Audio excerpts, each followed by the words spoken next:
let the words of my mouth and the meditations of my heart be acceptable Yes. in thy sight.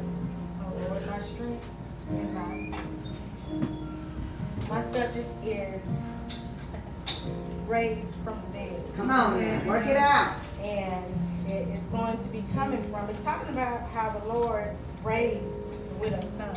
Uh-huh. Her only son. And starting at chapter 7, verse 11, it reads thus. And it came to pass the day after that he went to a city called Nain, and many of his disciples went with him, and much people.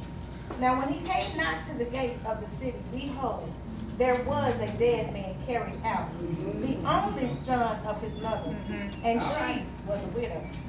And much people of the city was with her. And when the Lord saw her, he had compassion on her.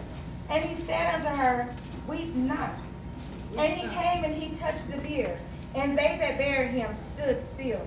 And he said, young man, I say unto thee, arise. And he that was dead sat up and began to speak. And he delivered him to his mother. And there came a fear on all.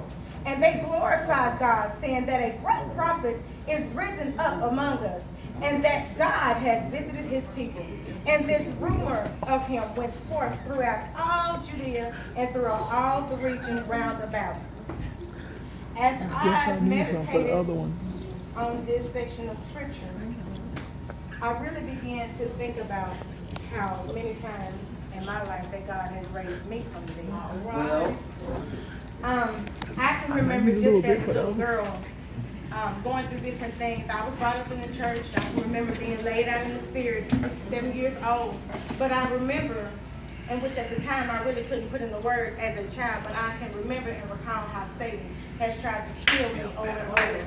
He's tried to kill me physically. He has tried to kill me spiritually through different things.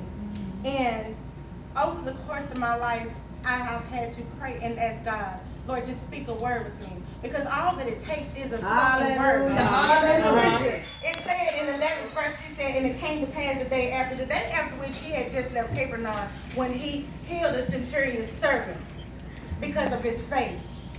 You know, and he was on his way to Nain, and it was like a 25-mile walk, I believe. I think it would probably take about a day's time. And in Jewish custom then, when someone died, it was the custom, I believe, to bury them at dawn. So by the time Jesus and his disciples and all that followed him arrived, that's when they saw this man, this dead man, being carried out of the city. Yes. As they neared the gate. All right now. And it spoke about this man being this widow's only son. And of course she was a widow, so what that also meant is that she didn't have a husband. And back then, if you didn't have a son or a male child after your husband had passed, that meant you had no source of income, no source of provision, because they would have to put their children, their male children, to work in the fields or whatever in order to get provision to live from day-to-day needs. And so, although this verse of scripture, it didn't call the woman by name, and it didn't even say that she asked the Lord to bring my son back. Also, in that time, you know, when someone died, they didn't wait days after they died. They had to bury them within a few hours. So what that also meant for this widow is that she probably didn't have time to even grieve. Her mind was set on getting her son buried as per custom outlined, specified. But now Jesus, being on his way to Nain, it said that Nain is maybe, I want to say 6 to 10 miles from Nazareth, where Jesus was. So you have to think, well, they didn't call this woman by name, yet Jesus knew who she was. Nain was not that far away. Sometimes we feel like we are so far away from the Lord, but he is near us, and he is present. He knew this woman, and I'm sure he knew her family. As a little child, she being the person in this little small city, which, you know everybody in this small city, she probably ministers to Jesus as a child coming up. She probably helped the family. You know, and the mere fact that she had much people with her says it all. You know, you don't have to be in the big seat, the high seat, to be noticed. You don't have to be in the big seat. Go ahead to now. be important. As long as God knows who you are significant. Right. This woman did obviously what she needed to do throughout her life. Yes, Jesus saw this good woman word. and her family go through many things. And that's the reason why when he saw Yes, her, yes. he had compassion. Yes. What is compassion? Let me get my notes. Compassion is sympathetic concern for the sufferings or misfortunes of others. All right. It means to suffer together. And what does God say? There's blessings for us if we suffer with him. He suffered for us. Yes. And it's like we will suffer. We will go through things. Hallelujah. It's not going to be all roses and gravy.